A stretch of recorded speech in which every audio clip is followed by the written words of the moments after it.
Hi everyone, it's Miss Kim and it's Monday, so I thought we would do a story time. And today our story time is going to be about penguins. Now, we have some stuffed penguins here, so I'm going to show you kind of what they look like. They have flippers that help them swim. They're a flightless bird. And they have special insulation on their feet so they can walk where it's really cold. And this just happens to be an emperor penguin, which they are the tallest penguins. They're probably, if you're 4, they're probably about as tall as you.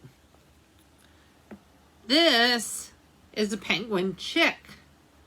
And you can see he's a little bit different colored on the back, but he still has the black head.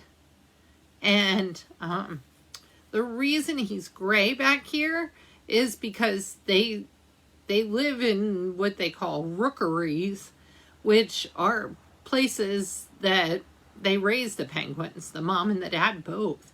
And they are this color because they blend in.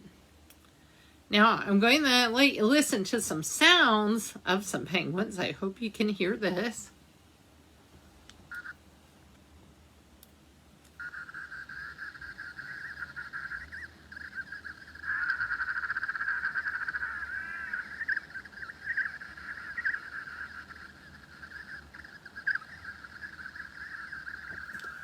And each one of the penguin chicks has a different sound. So there's a whole bunch of them that live together in kind of a penguin community, and they know their sounds that's how the mom and dad know where they are.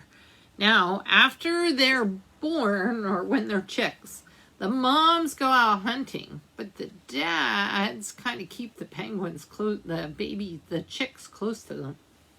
So those are our penguins.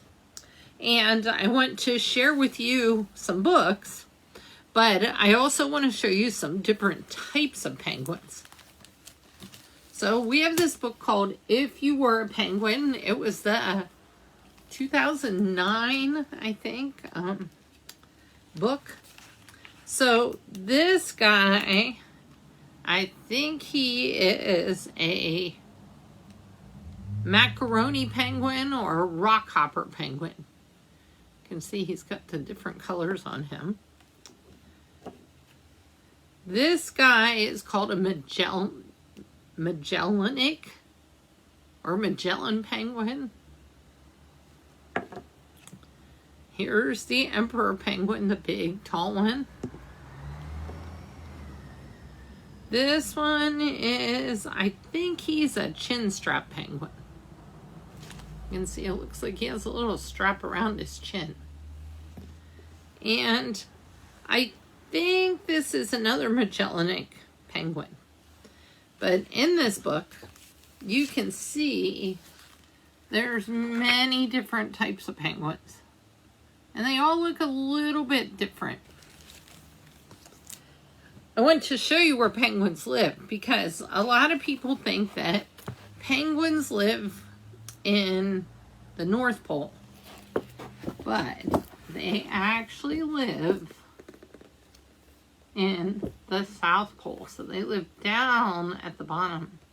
So they would be having penguin summer right now because it's summer at the South Pole. And some live right here in Africa. They live where it's warm. And they're called South African penguins. And some live way over here in New Zealand. Now, the way that we can see penguins is by going to a zoo or reading about them in a book. So in our space room, you'll see baby penguins. I'll show you some of the pictures from there. You can kind of see them and they start life in an egg. And then that says they're born, and that's how they're keeping warm. And the parents actually have a little pouch down here that the little penguins can stay warm in. So you can check that out over there. There's lots of information, and if you were a penguin, this is just a really cool book called Little Penguins. And it's kind of cartoons. So I have those over in the circus room, and they're in the winter book boxes. And we are going to read One Cool Friend by Tony Buzzio, pictures by David Small.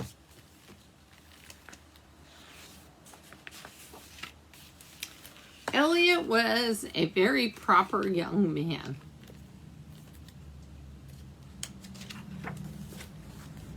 One day, his dad said, "Would you like to go to the aquarium?" Elliot thought, lots of kids, but I'll go. Of course, he said. And they went to the aquarium. Elliot's father sat on a bench. Elliot went off to explore. Everything was very crowded. So he headed right to the penguin exhibit. There's all the penguins, and there's Magellan Penguin with Magellan.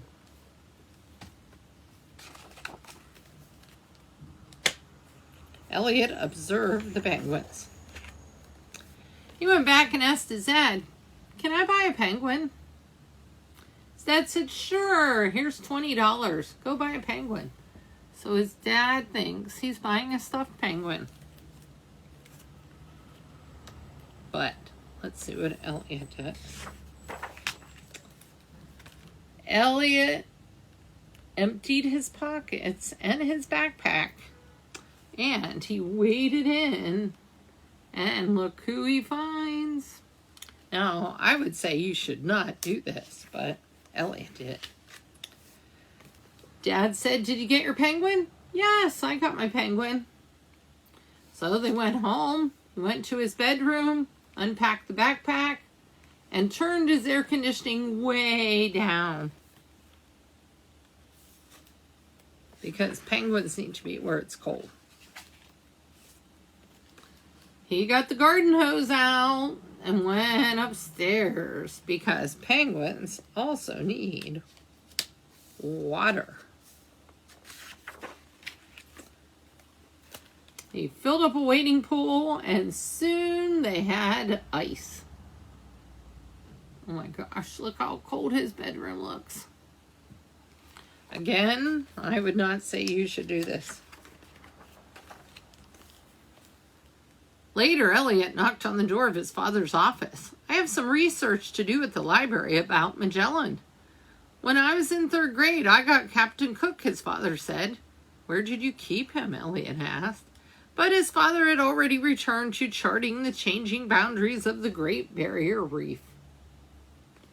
It's like they're a family of explorers and researchers. So he went to the library, and he asked the librarian. Elliot and Magellan rode to the library. When Elliot set him on the librarian's desk, Magellan held completely still. Miss Stambridge didn't blink an eye, even when Magellan blinked his. She helped them access www.penguinsonice.com, copy pages from Antarctic Anecdotes, and borrow Best Behavior for Birds. On the way home, Elliot stopped for 8 bags of ice and a snack. Luckily, his father's $20 bill was just enough to cover it. So he got his ice, and they went upstairs. Elliot read his library book aloud while Magellan cooled down. They shared a bag of goldfish crackers, but Magellan was still hungry. So they went downstairs. That evening, Elliot heard his father rummaging for ice cream, and Magellan moved politely to the back. Unfortunately, Magellan forgot his manners overnight, and he got into the pizza. with all the anchovies on it, which anchovies are kind of fish. When Magellan awoke, he was longing for a swim. Elliot drew him a deep tub of cold water. He left Magellan diving and holding his breath. I think I'll have a bit of a soak, Elliot's father said. Wait, Elliot said. I left my penguin in there. I'll set him on the hamper and do my best not to splash. Elliot! Elliot rushed to the door. Young man, where did this penguin come from? Elliot's father demanded. I think Elliot told him. The southern tip of Argentina, Elliot said. That's right, his father said. As for Captain Cook, he added, he came from the Galapagos. Well, it looked like his father had a turtle. He called Captain Cook from the Galapagos Islands. So that's our story for today. I hope you enjoyed it. And I may have a penguin craft that I can put downstairs for you to pick up. Thanks, and I'll see you later. Bye.